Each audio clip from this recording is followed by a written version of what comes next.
हे viewers, आज है day 4 और हम लोग करने वाले हैं कंपाइलर का टॉपिक लेक्सिकल एनालाइज़र। आज हम लोग लेक्सिकल एनालाइज़र को बस इसी एक वीडियो के अंदर पूरा फिनिश कर लेंगे, तो बने रहिए मेरे साथ जानने के लिए कि लेक्सिकल एनालाइज़र क्या होता है। तो इसके पहले वाले वीडियो में हम लोगों ने फेसेस ऑफ कंपाइलर पढ़ा था, जिसमें हम लोग ने ये पढ़ा था कि सबसे पहला फेज़ होता है लेक्सिकल एनालाइज़र। इसमें क्या होता है कि सबसे पहले जो हम लोग का प्री प्रोसेस सी कोड होता है, यानी कि जो हम लोग का सोर्स कोड होता है, वो एनालाइज़र यानी लेक्सिकल एनालाइज़र के पास जाता है और वो टोकन स्ट्रीम जनरेट करता है। कहने का मतलब है कि इसके अंदर सबसे पहले कुछ कैरेक्टर स्ट्रीम जाएगा। जैसे यहाँ पर मैंने मेन, इंटैक्स, ये पूरा सब कुछ लिखा हुआ है। तो एक्चुअली ये सब क्या है, ये कैरेक्टर ऑफ स्ट्रीम है, जिससे मेरा जो लेक्सिकल एनालाइज़र के पास जो इस तरह का कोड जाएगा और लेक्सिकल एनालाइज़र क्या करेगा, उस कोड से कुछ टोकन जनरेट करेगा। ठीक है, और अगर ये टोकन नहीं जनरेट कर पा रहा है तो उस पॉइंट पे ये एक एरर देगा जिसका नाम होता है लेक्सिकल एरर। अब ये किस तरीके से टोकन जनरेट करता है, तो सबसे पहले ये मेन को लेगा, मेन को ये 1 काउंट करेगा, इस ओपन ब्रैकेट को ये 2 काउंट करेगा, इसको ये 3 काउंट करेगा, इसको ये 4 काउंट करेगा, इसको ये 5 काउंट करेगा, इसको ये 6 काउंट करेगा, इसको ये 7 काउंट करेगा और इसको ये 8 काउंट करेगा। इस तरीके से ये टोटल 8 टोकन स्ट्रीम को जनरेट करेगा। ये होता है मेरे लेक्सिकल एनालाइज़र का काम, यानी कि ये सोर्स कोड लेता है, यानी ये कुछ कैरेक्टर स्ट्रीम को लेता है और लेने के बाद अगर इसमें कोई एरर होता है तो एरर जनरेट करता है, नहीं तो टोकन स्ट्रीम को जनरेट करता है। और ये बस 8 इस तरीके से नहीं, इस तरीके से लिखा होगा। ठीक है, उसके बाद अब हम लोग देखते हैं लेक्सिकल एनालाइज़र जो है ना, इसका मल्टीपल नाम है, यानी कि हम लोग अभी इसके जितने भी फेस पढ़ेंगे उन सब में सबसे ज़्यादा अगर किसी का नाम है तो वो है लेक्सिकल एनालाइज़र का। इसके टोटल 6 नेम्स है। यहाँ पर लेक्सिकल एनालाइज़र है, इसको हम लोग टोकन रिकॉग्नाइज़र भी कहते हैं। क्यों? क्योंकि ये टोकन को रिकॉग्नाइज़ करता है, टोकन जनरेट करता है या प्रोड्यूस करता है, इसलिए इसका नाम टोकन जनरेटर और प्रोड्यूसर भी है। ये मेरे जितने भी कोड है, जितने भी कैरेक्टर स्ट्रीम है, जैसे ये मेन यहाँ से शुरू हुआ और यहाँ पर ख़त्म हुआ, तो इस पूरे को जो एक एक करके ये मेरा स्कैन करेगा, स्कैन करके एक एक करके टोकन जनरेट करेगा। इसी वजह से इसका नाम स्कैनर भी है। इसके बाद ये मेरा सबसे पहला फेज़ है, यानी कि सबसे ऊपर मेरा लेक्सिकल एनालाइज़र होता है, उसके बाद मेरा सिंटैक्स होता है, फिर मेरा सिमेंटिक होता है, फिर मेरा इंटरमीडिएट कोड जनरेट होता है, code optimizer, then target code generator. लेकिन सबसे पहला जो फेज़ है वो तो मेरा लेक्सिकल एनालाइज़र है ना, और यहाँ पर pre processed code lexical analyser के पास सबसे पहले आता है, तो इसलिए इसको लीनियर फेज़ भी बोलते हैं और फर्स्ट फेज़ भी ऑफ कंपाइलर कहते हैं। और तो और इसका नाम लेक्सिकल एनालाइज़र है, इस वजह से इसको हम लोग लेक्सिकल फेज़ भी कहते हैं। इस तरीके से इसका इतना सारा नाम है, नाम तो इसका इतना सारा है। तो आइए चलिए हम लोग देखते हैं कि इसके अंदर क्या होता है, हम लोग समझते हैं कि ये लेक्सिकल एनालाइज़र है क्या। तो अगर हम लोग देखें तो ये जो लेक्सिकल एनालाइज़र है ना, एक लॉन्गेस्ट प्रीफिक्स रूल को मानता है। जैसे कि हम कुछ नहीं करते, हम यहाँ पर इंट x इस तरीके से इसको मैंने लिख दिया। अब मेरा क्या करेगा ना, लॉन्गेस्ट प्रीफिक्स रूल में क्या होता है, सबसे पहले इसके पास i आया, ये i को देखेगा, अब इसके बगल वाले को देखेगा in है, अभी भी स्पेस नहीं आया। उसके बाद फिर इसके बगल वाले को देखेगा और तब उसे मिलेगा int, और इसके बाद अगर स्पेस आ गया तो स्पेस के पहले तक जो मेरा सबसे लंबा कैरेक्टर आया, स्पेस के पहले तक जो मेरा सबसे लंबा कैरेक्टर आया वो था मेरा इंट, तो इसलिए वो ये जो इंट है ना, इसको ये एक टोकन मान लेगा। उसके बाद मेरा एक स्पेस के बाद x आया, तो ये x को मेरा सेकंड टोकन मानेगा, और यहाँ पर सेमीकोलन बंद करने के लिए सी के सिंटैक्स में लिखा होता है, तो इस वजह से सेमीकोलन को ये थर्ड मानता है। तो इस तरीके से इस पूरे स्टेटमेंट में मेरा 3 टोकन जनरेट हुआ। मैंने क्या क्या कहा, मैं इसे एक बार फिर से कह देती हूँ।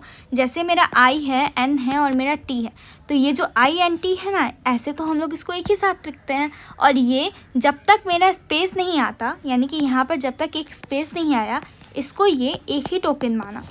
उसके बाद एक स्पेस आया, फिर दूसरा जो एलिमेंट आया उसको ये सेकंड टोकन माना।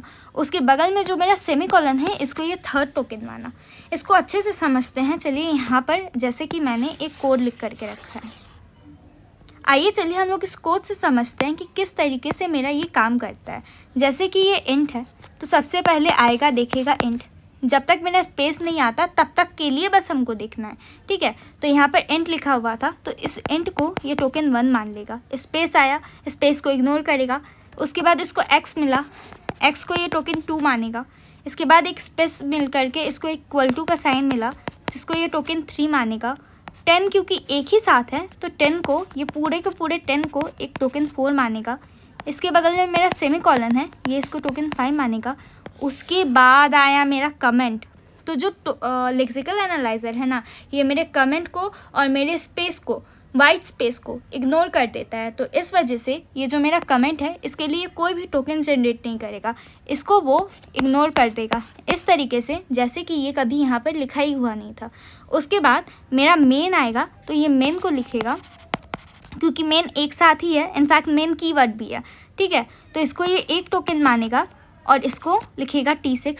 फिर ये ओपन ब्रैकेट आया, तो ओपन ब्रैकेट के बाद तो एक स्पेस आ जाता है, इस वजह से बस ये ओपन ब्रैकेट को T7 मानेगा और क्लोज ब्रैकेट को एक अनदर टोकन का नाम देगा T8। उसके बाद ओपन ब्रैकेट को, यानी ओपन कर्ली ब्रैकेट को ये T9 का नाम देगा।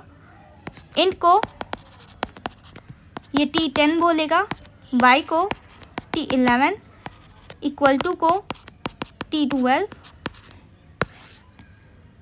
20 को T13, सेमी कॉलन को T14 और फाइनली इस कर्ली क्लोज ब्रैकेट को T15।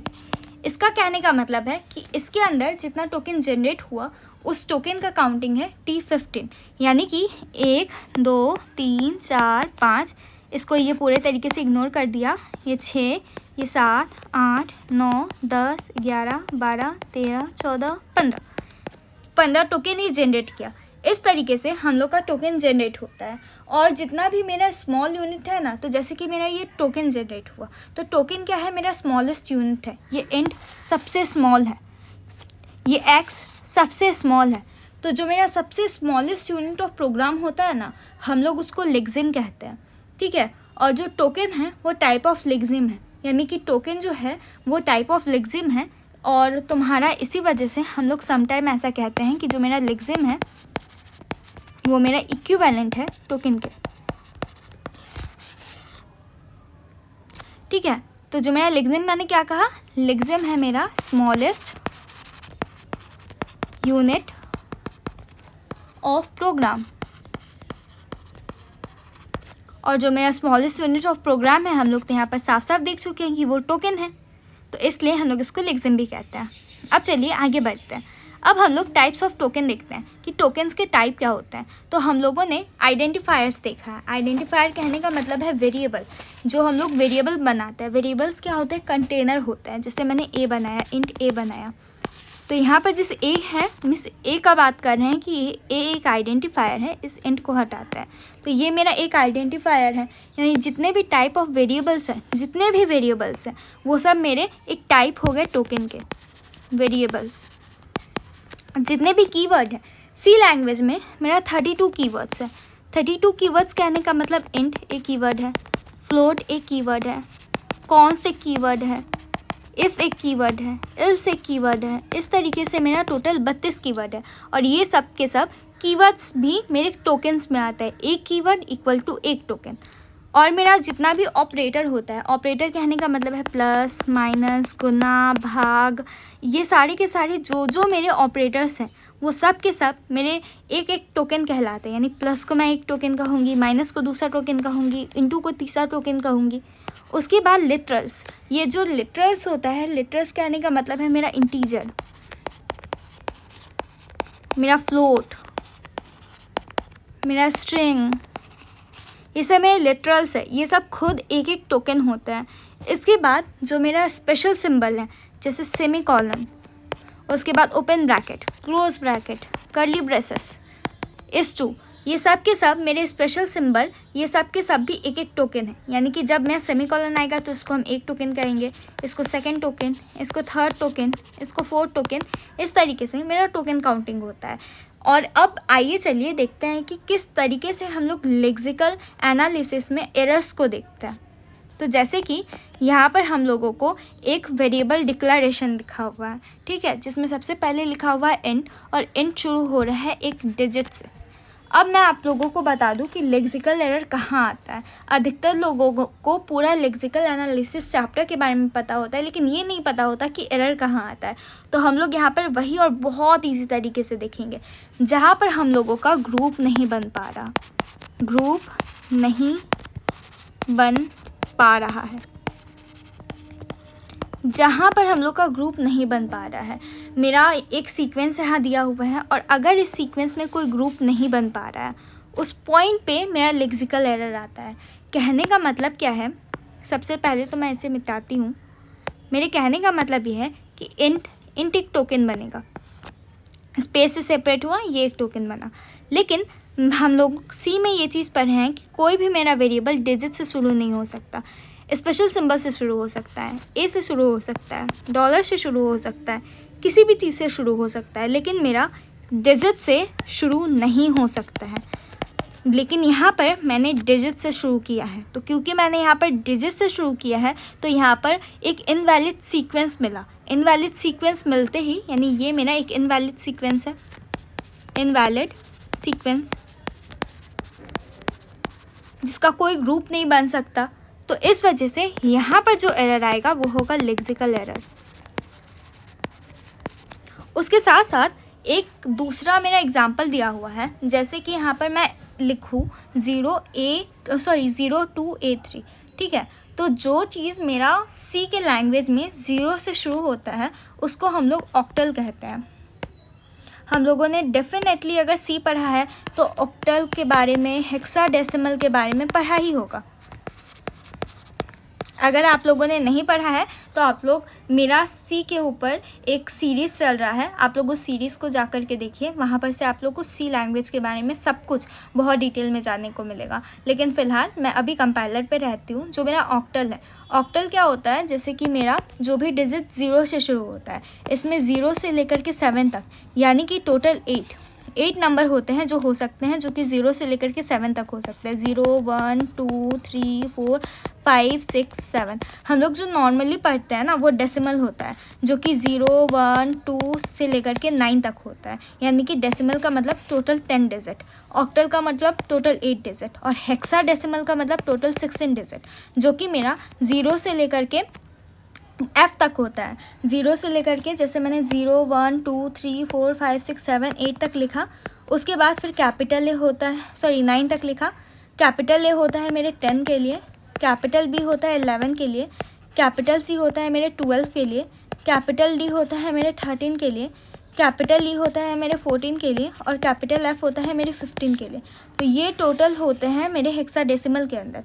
अब अगर जो लेटर मेरा 0 से शुरू होता है उसको हम लोग ऑक्टल कंसीडर करते हैं, और जो 0x से शुरू होता है उसको हम लोग हेक्साडेसिमल कहते हैं, और जिसमें 0 1 2 3 इस तरीके से है, तो ये वापस से एक ऑक्टल है, ठीक है। तो अब आइए चलिए हम लोग इसको देखते हैं कि किस तरीके से लिखा हुआ है। तो क्योंकि इसके अंदर 0 से शुरू हुआ है तो 0 से 7 तक हो सकता है, लेकिन 0 से 7 तक हो सकता है और इसमें ए लिखा हुआ है।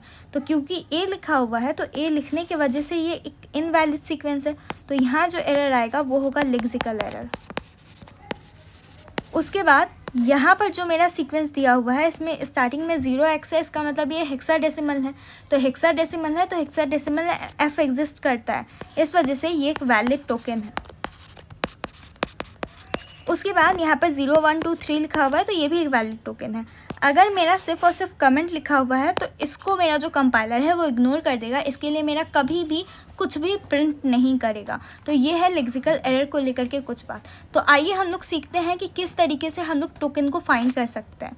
तो जैसे मैंने यहाँ पर कुछ एग्जाम्पल लिया हुआ है, जैसे मेरा सबसे पहला एग्जाम्पल है, हाँ अगर हम लोग पहले एग्जाम्पल को कोड करने के लिए जाए, यानी अगर हम लोग मेन के अंदर मेन लिखें तो यहाँ पर हमेशा रन टाइम एरर आता है, क्योंकि स्टैक ओवरफ्लो होता है, यानी कि एक स्टैक क्रिएट हुआ, इस स्टैक के अंदर सबसे पहले मेन होता है, उस मेन के ऊपर फिर मेन कॉल होता है, फिर एक मेन कॉल होता है, ऐसे करते करते एक समय ऐसा आता है कि जो मेरा स्टॉक पूरे तरीके से भर जाता है और वापस से मेन कॉल होता है, तो उस पॉइंट पे मेरा स्टॉक ओवरफ्लो होता है। लेकिन ये कोई कंपाइल टाइम एरर नहीं है, ये मेरा रन टाइम एरर है। तो जो मेरा रन टाइम एरर होता है उसको हम लोग कभी भी कंपाइल टाइम एरर के साथ कभी भी रिलेट करके नहीं रखेंगे। अगर आप लोग रन टाइम एरर और कंपाइल टाइम एरर के बीच का डिफरेंस जानना चाहते हैं और इसके ऊपर कोई भी वीडियो चाहते हैं, सो डू कमेंट। फिलहाल के लिए हम लोग इस टॉपिक पे जाते हैं। तो यहाँ पर मेरे को टोकन जनरेट करना है। तो सबसे पहले मेन, ये मेरा पहला टोकन बना, ओपन ब्रैकेट, मेरा दूसरा टोकन बना, क्लोज ब्रैकेट, मेरा तीसरा टोकन बना, ये मेरा चौथा टोकन बना, ये फिफ्थ, ये सिक्स्थ, ये सेवन्थ, ये एट एंड ये नाइन्थ। तो यहाँ पर जो टोकन जनरेट हुआ है वो T1 से लेकर के T9 तक, यानी कि यहाँ पर टोटल 9 टोकन जनरेट हुआ है। उसके बाद आइए चलिए दूसरे एग्जांपल को देखते हैं। जैसे मेरा यहाँ पर इंट है, ये मेरा पहला टोकन होगा, मेन है, ये मेरा दूसरा टोकन होगा, ओपन ब्रैकेट है, ये मेरा तीसरा टोकन होगा, क्लोज ब्रैकेट है, ये मेरा चौथा टोकन होगा, ओपन कर्ली ब्रैकेट है, इसे ये मेरा फिफ्थ होगा, ये मेरा सिक्स्थ होगा, ये मेरा सेवन्थ होगा, ये मेरा 8 होगा, ये मेरा 9 होगा, ये मेरा 10 होगा, ये मेरा 11 होगा। लेकिन और एक बात यहाँ पर जो ध्यान देने वाला है, जिसके लिए मैंने ये एग्जांपल दिया है, वो है ये प्लस प्लस। इस प्लस प्लस को हम लोग 1 काउंट करेंगे या 2। जब मेरा प्लस प्लस होता है यानी कि A+1 यहाँ पर लिखा गया है। अगर A+1 लिखा गया है लेकिन यहाँ पर प्लस प्लस जो है वो मेरा सिंगल ऑपरेटर है, यानी कि वो हमेशा एक साथ लिखा जाता है, उसको हम लोग कभी भी अलग नहीं लिखते।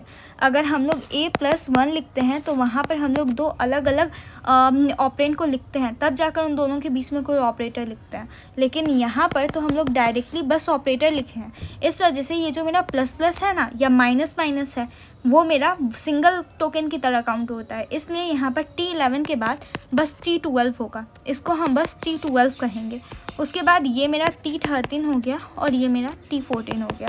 दोबारा से इसे काउंट कर लेते हैं। इट्स 1 2 3 4 5 6 7 8 9 10 11 12 13 14। तो यहाँ पर जितना टोकन जनरेट हुआ वो था 14, कि यहाँ पर मेरा 14 टोकन जनरेट हुआ है। उसके बाद मेरा तीसरा इंपॉर्टेंट एग्जाम्पल वो है ये, कि यहाँ पर printf तो मेरा सिंगल टोकन है, ठीक है, ओपन ब्रैकेट मेरा सेकंड टोकन है। लेकिन यहाँ पर एक छोटा सा बात है कि जो मेरा स्टार्टिंग सिंबल है, यानी कि जो ये मेरा यहाँ पर डबल ब्रैकेट है, यानी कि मतलब इन्वर्टेड कॉमा है, ये जहाँ तक ख़त्म नहीं हो जाता वहाँ तक की दूरी को हम लोग एक सिंगल टोकन मानेंगे, यानी कि इसको हम टोकन 3 मानेंगे, सिर्फ टोकन 3 मानेंगे। ये जब तक जहाँ से स्टार्ट हुआ और जहाँ तक ख़त्म नहीं होता उसको हम लोग एक ही टोकन मानेंगे। और ये बहुत याद रखने वाला चीज़ है, इसको हम एक टोकन माने और इसको नाम दिए 3। उसके बाद ये कॉमा को हम 4th टोकन मानेंगे, इस x को हम 5th टोकन मानेंगे, इस क्लोज ब्रैकेट को हम 6th टोकन मानेंगे और इसको हम 7 टोकन मानेंगे। तो यहाँ से जितना टोकन जनरेट हुआ वो था 7, कि यहाँ पर से मेरा 7 टोकन जनरेट हुआ है।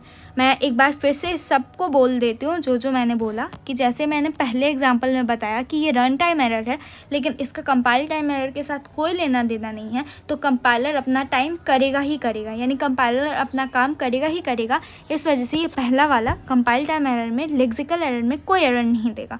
लेक्सिकल एरर और रन टाइम एरर दोनों अलग अलग चीज़ें हैं। तो इस वजह से यहाँ पर ये टोकन जनरेट करेगा, जो कि ये 9 टोकन जनरेट कर दिया है।